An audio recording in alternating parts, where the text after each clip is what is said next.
channel. Alright, so we've got Heatran, we've got Landorus, we've got Greninja as a late sweeper. We have to worry about that, we do have to worry about that Dragonite a little bit, and Mega Venusaur. Mamoswine is probably going to be his setup, and so because we don't have a rapid spinner, we need to keep that in mind. We don't want to run into Mamoswine and have him set up too many Stealth Rocks, because that will affect Walrein the most. The rest of the team, not so much, so I do have to worry about him. I really don't want too much going out against... Alright, so with fire Pokemon out and about, we do have to keep Klefki and Scizor back a little bit. Let's see. So I think... Oh no, we can't send out Nidoking either. Let's see, what do we have over on Porygon that's going to help us out? Not a whole lot, really. So let's go ahead and send out our Scizor first. We're going to send out our Scizor first, expecting Mamoswine to come out first. Either way, the only thing that's really going to threaten Scizor is going to be that Heatran. So if Heatran comes out first, then we're going to be a little bit screwed. But other than that, I think we should be okay. But hello everybody, this is DKG's Avos. We're up against DooglessTV. If you guys are just now tuning in, I'm a little nervous, but it should be a good time. Oh, this is exciting. I'm so excited for this. You can see my team, it's up on the display. Mamoswine is coming out first. Fantastic. Now he's probably going to have to switch him out because nobody really wants to leave Mamoswine out there. But I'm going to go ahead and go for the Mega Evolution and go straight away for the Bullet Punch. I want to deal with Mamoswine. Anything that comes out, I don't want to let him set up the rocks. If he sets up Stealth Rocks, then I don't have a Rapid Spinner, so I'm going to deal damage straight away. So now I'm probably expecting Heatran's going to come out, or Landorus. That's alright. Landorus switching in, that's not a huge deal, but we don't really want to keep out Scizor against a potential Earthquake. Mega Scizor will be able to take that pretty well just because of his high defense, but you can see how little damage we really did there. I don't want to deal with it at this point. Alright. So we're going to straight away switch into Klefki. The reason I'm switching into Klefki is because I'm kind of expecting that there's going to be some sort of Earthquake going on. It seems like the best move, but it looks like a double switch. Oh, Heatran. Oh, this is going to be really bad for Klefki. Definitely don't want that. We can set up Parahacks on Heatran, but really not the ideal. So we're not going to have Klefki stay out on this one. That's not happening. Alright, Azumarill, get out here. Now, we are a little worried that Heatran, with some steel moves, he's going to do some pretty powerful neutral damage, so we don't want to deal with that either. Not happening. Neutral damage on that steel move, that's going to do both to Azumarill as well as, well, our Walrein.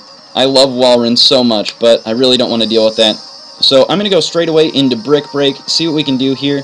So this means that if he switches back into Mamoswine, then Mamoswine's going to take some super effective damage. If he keeps Heatran in, goes for a steel move, then Heatran's going to take some damage to it. I can't go for Play Rough, and Aqua Jet's just not going to do enough. So at this point, because I've got the Assault Vest on Azumarill, that means that Belly Drum is basically out of the question. I don't run the Superpower on my Azumarill. And the reason that I don't run Superpower on Azumarill is something like Dual Screen Klefki.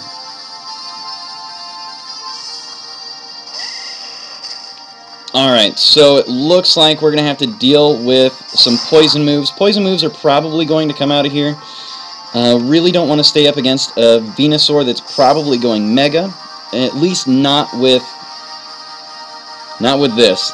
Not happening. Alright, so Nidoking, I really don't want him taking a shot.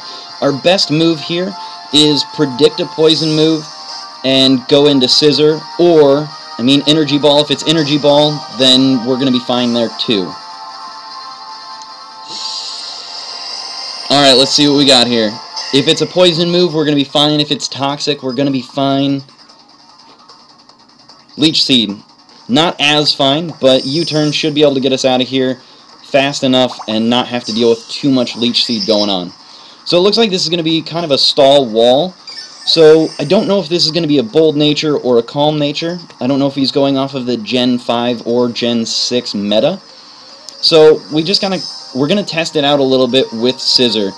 Based on the U-turn, see how much damage that really does, and we'll see how it goes for us. Now, if he's predicting that we're going to go for U-turn, switches out, then we're going to have Scissor out on whatever we want to switch in. So U-turn really on this turn is going to be effective no matter what, as long as we're not doing damage to ourselves. But again, we're not going to keep Scissor out, so even though he's going into Heatran, we're going to be fine. Awesome. Not very effective. That was a critical hit. Heatran pretty bulky. We kind of expected that kind of thing. So we're not too worried about that.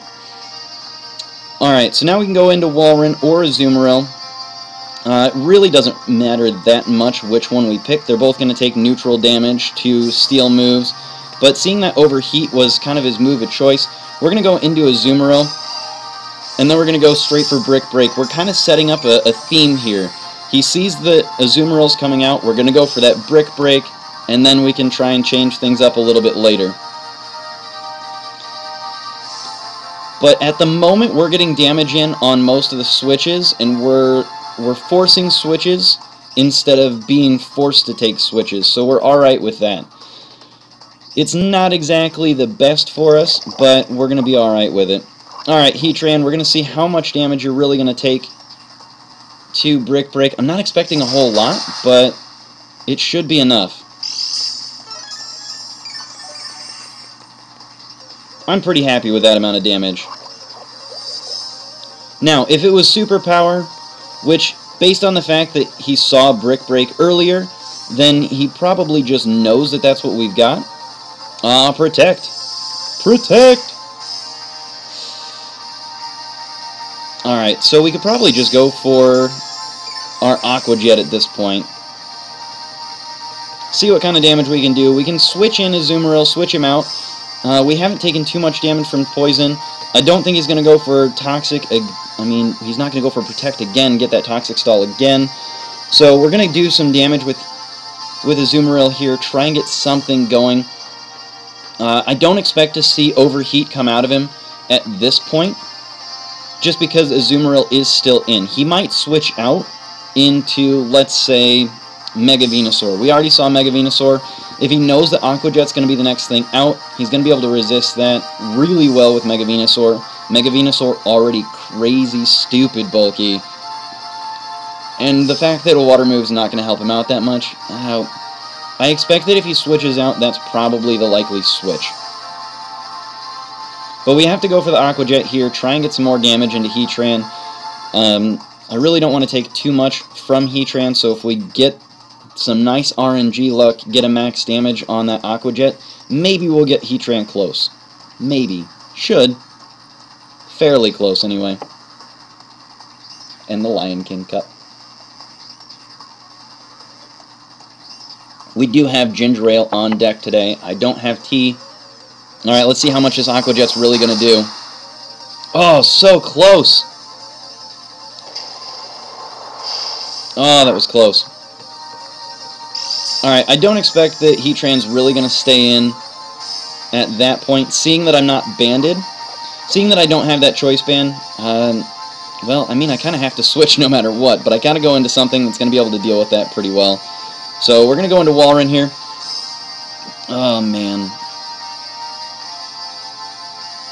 It's disappointing seeing Azumarill take that much damage, but you know what? We're going to be able to revenge kill this Heatran pretty well. I mean, he hasn't killed off Azumarill yet, but we do want to keep Azumarill alive for just a little bit longer. He's got a little bit more utility left in him, even at half health. We're still going to be able to keep him alive. There's no reason to sacrifice him this early. So we get the failed Protect.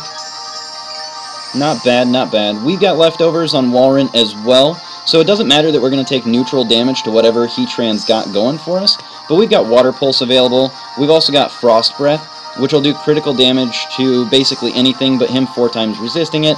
not really going to help us out. So he might go for Protect, scout out what we got, or set up Toxic on one of our other walls.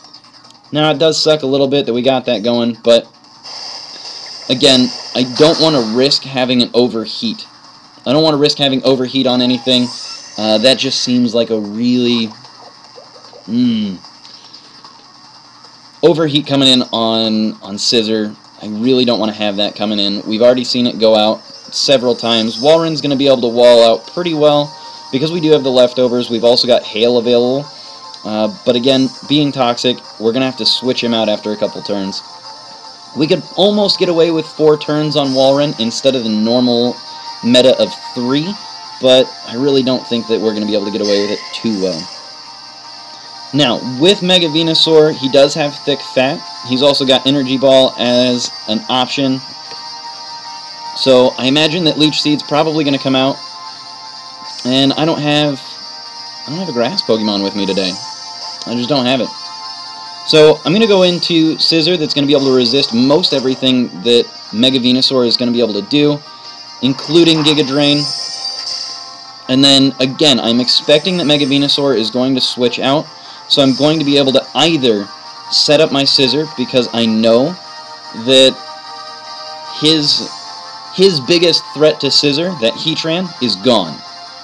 So I can go for Swords Dance, set up, predicting a switch. He's not switching out, so he thinks that Mega Venusaur is going to be able to do some damage here.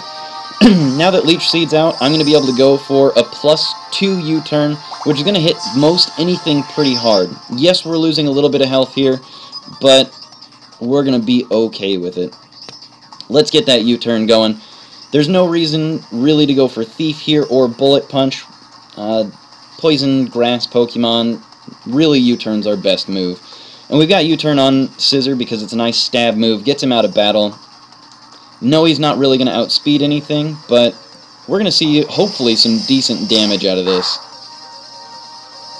Nicely done. Alright, so things to keep in mind are that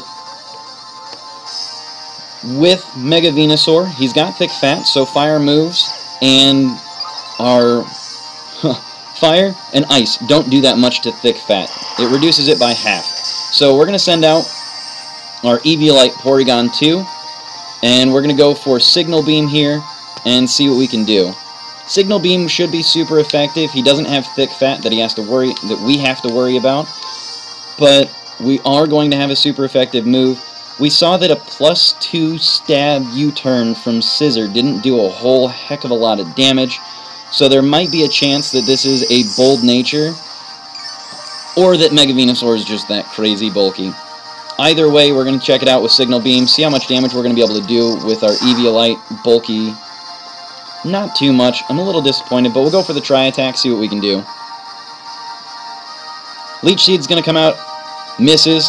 We get a Tri-Attack. If we get some status move on it, it doesn't really matter which status move we get on him, but we'll see. Tri-Attack doing a decent chunk of damage. I'm pretty happy with that. Synthesis is going to stall out for a little bit, but without him using Giga Drain to restore his HP, or Leech Seed to sap our HP every turn, eventually we're going to be able to get a status with Tri-Attack. It's only really 10%, but there it is. That's what we needed out of Tri-Attack. Got it. At this point, I'm not sure where we really want to go, but I'm just going to keep spamming this Tri-Attack, because it's working out pretty well. It's nice and stabby. That Tri-Attack's going to be good to go.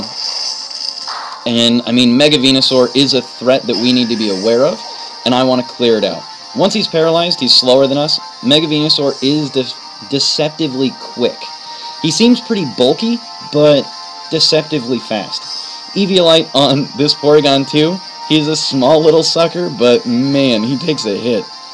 I love Eviolite on this little guy. It's so much fun. Oh, man. Alright, so now we do have to worry about Landorus.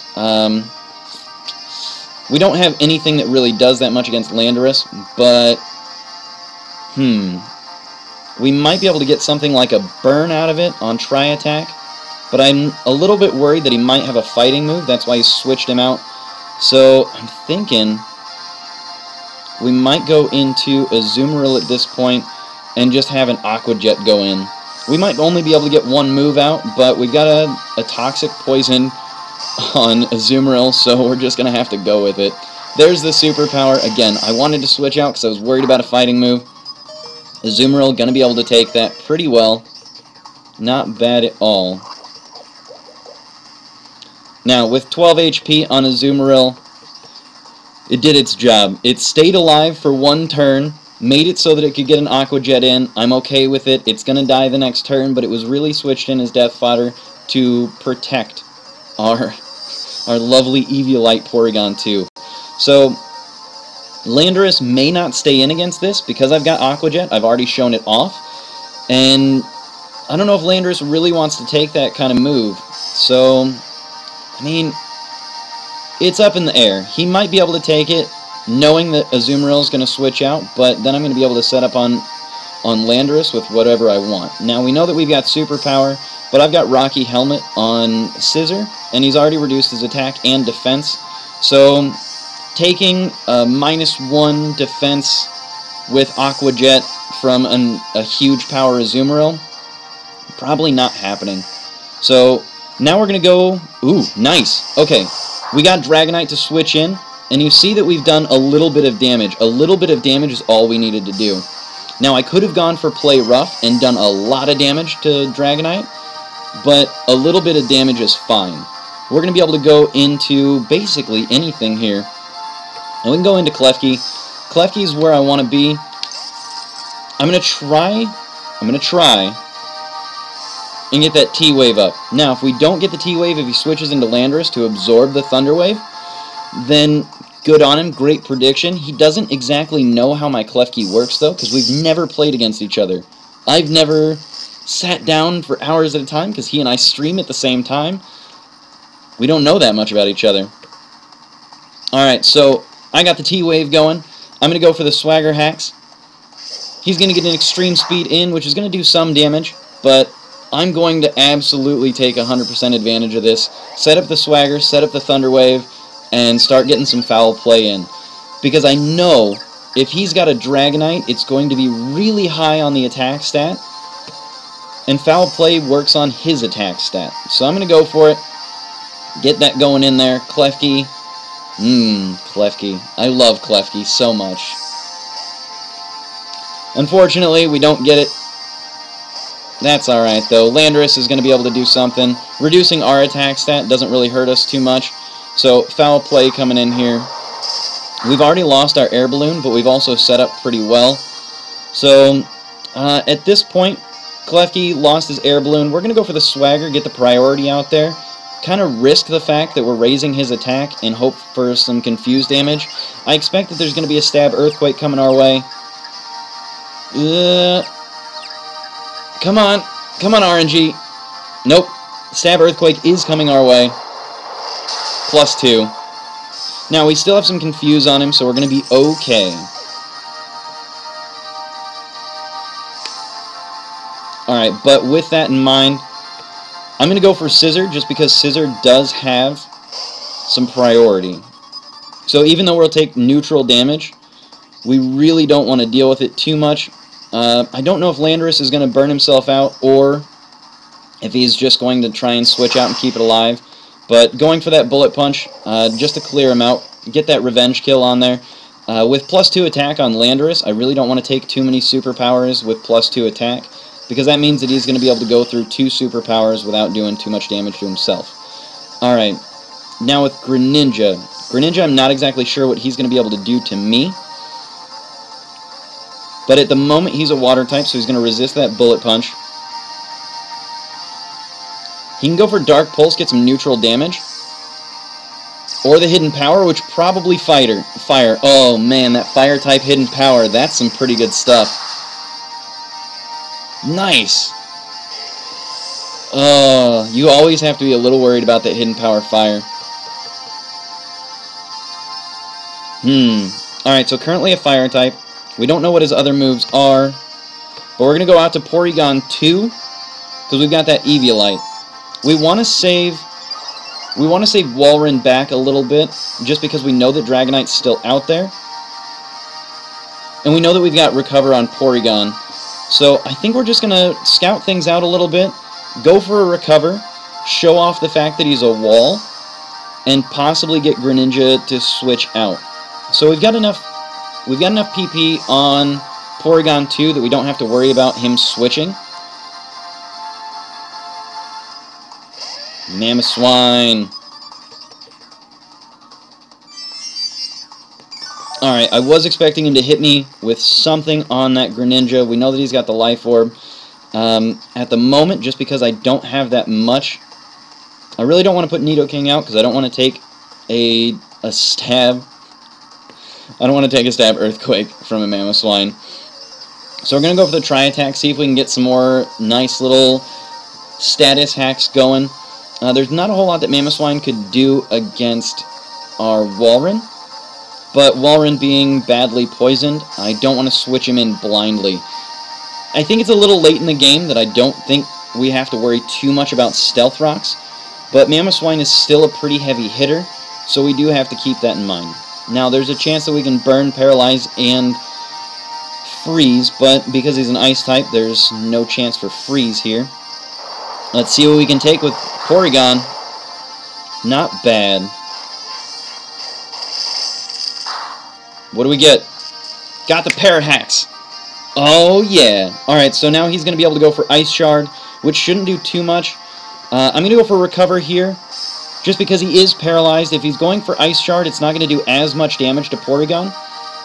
And I know that if he's going for Earthquake, then he's going to be slower than me. I'm going to be able to get that Recover off. We're going to scout it out a little bit. Porygon should be able to survive it. He's going for EQ.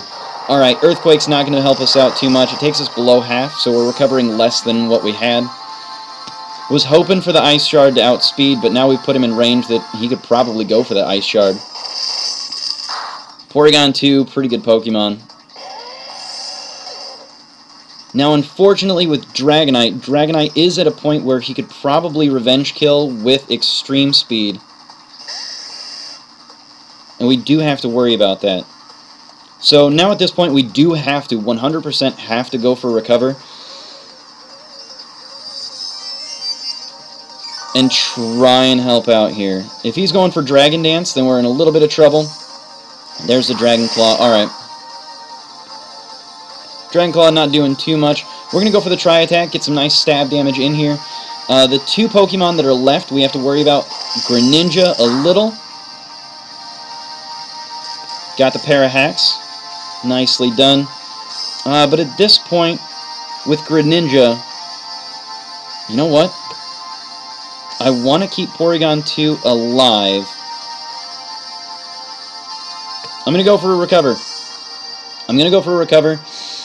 Try and keep Porygon 2 alive, and then I'll be able to switch into Nidoking. I want to switch into Nidoking because he's got an Ice move. And if we get some good Parahacks in here... Ooh, no. Alright. Here's what we're going to do. Go into Walrein. Walrein should be able to take a shot from Dragonite, even though he's got the Dragon Dance up. We should still outspeed him. Porygon 2 is what I want to deal with that... Yeah, alright. We want to deal with Greninja with Porygon. Porygon's going to be able to stall him out a little bit with that Recover. I don't think there's much that he's going to have that's really going to do a whole lot. We got the Parahacks on the switch. We're going to take a little bit of poison damage. A little bit of poison damage. It's alright. Walrein is our wall. So it sucks. But we're going to go for Frost Breath here. We're not going to start out with Hail like we normally do. We're going to go straight into Frost Breath, which is going to do a critical hit every time. It's 60 base damage, but critical hit every time. So it's going to be okay. Extreme Speed's going to come in here and do a decent chunk of damage, but we have to worry about that next turn a little bit more. Critical hit every time. Frost Breath, I love it. Fantastic. Lefties does help out. We do have Hail, but again, this late in the game, with Walrein being badly poisoned, there's really not a whole lot of utility for it. Protect really doesn't help out too much on Walrein at this point because he's badly poisoned. I don't have any sort of aromatherapy on the team or any natural cure on Walrein, because that doesn't happen. So I can't really do anything to get rid of that poison. So we've got Greninja that we have to clear out now. And again, we've got our Porygon 2 at pretty high health, so we should be okay. We just have to worry about it. Alright, so I don't know what he's going to go for, but Frost Breath, because it does the critical hit, I'm just going to go for it. Dark Pulse might just finish it off, but I don't think so. Got it. Critical hacks. Nicely done. I think that critical might have made a difference, but I don't think in the overall scheme of things it's going to. Alright, we're going to try and stall out a little bit longer. I know that he's going to have an ice move on this, so we can go for the risk, try and get the Fire Blast, predicting the fact that he's going to go for an ice move, or go for Earth Power, which is nice stabby. Oh, but it's going to be Hydro Pump, so thank goodness we didn't go for that. Going to go for the nice stab Earth Power just to try and clear it out. Didn't quite survive, but he's going to take Life Orb damage, and that, really, the Life Orb damage is what we wanted out of that turn more than anything. Yeah, it would have been great to have Earth Power, but we have to have the Life Orb damage, weakening him down as much as possible. Hydro Pump is the strongest move that we've seen him use so far. We know that he's got Hidden Power Fire. He knows that we've got Tri-Attack, so that we can go for something to try and do a little bit of damage to him.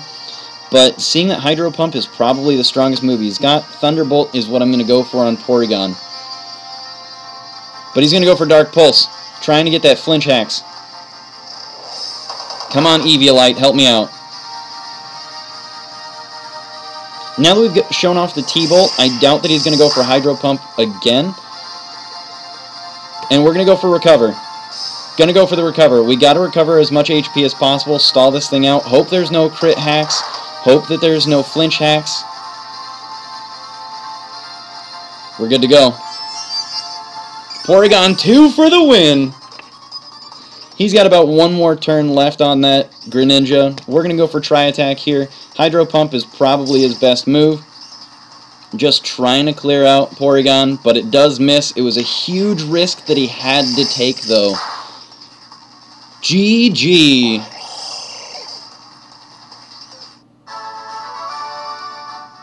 Down to the bitter, bitter end.